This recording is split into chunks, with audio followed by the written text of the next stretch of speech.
That was the choice. The choice was, for Daniel, was to eat this food and compromise and defile himself, which was against the Jewish law at that time, or to come up with a different alternative plan.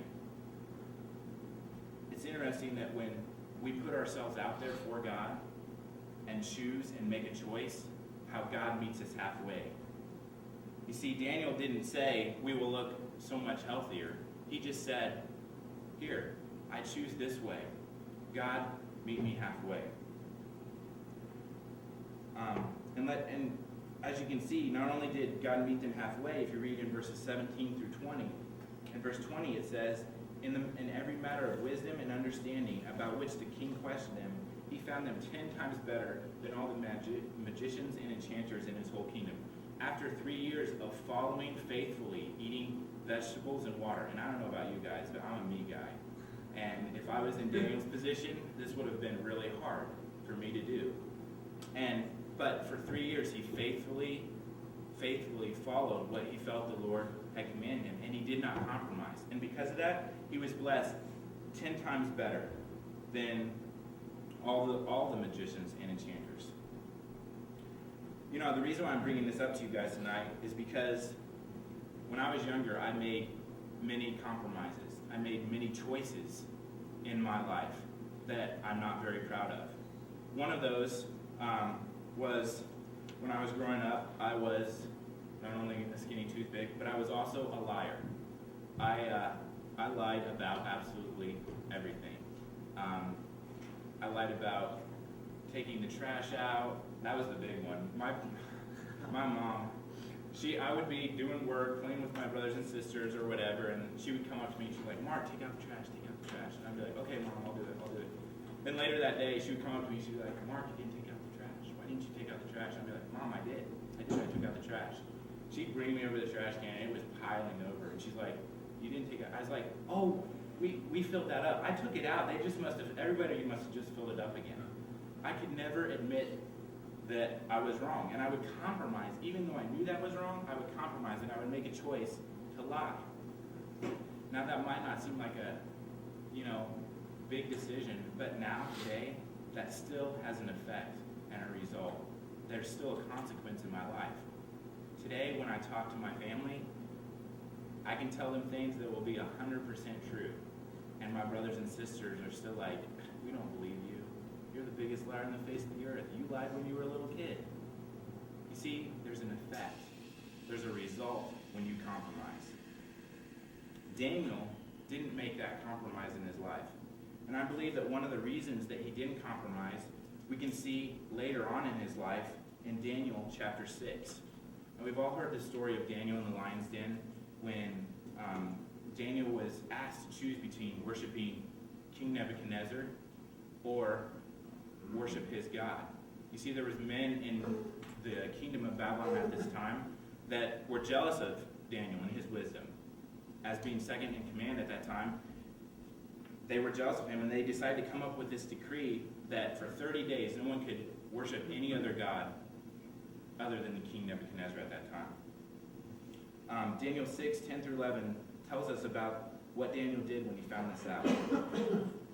Now when Daniel learned that the decree had been published, he went home to his upstairs room where the windows opened toward Jerusalem. 3 times a day he got down on his knees and prayed, giving thanks to God just as he had done before. These men went in as a group and found Daniel praying and asking God for help. You see that Daniel had built in his life a practice of prayer, a practice of putting his focus upon God. Back when we talked about Saul, one of the things that Saul did that made him make his choice and compromise was he saw his men scattering.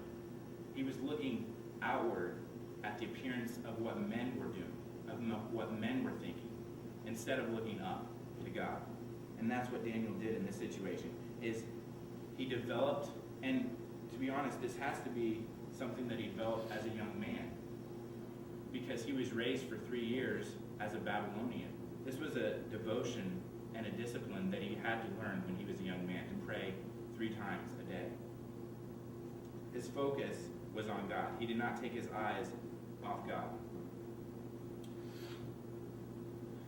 As the worship team comes back up on stage, I want to spend the last 5 minutes just asking you guys to listen to me. Because I have made compromises in my life. Lying has been one of them. There have been many.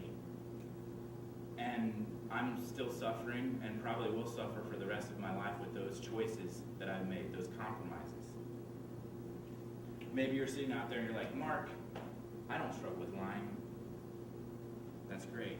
But is there some other area that you're compromising in? Is there some other area that you're making a choice that you know that is against what God has for you?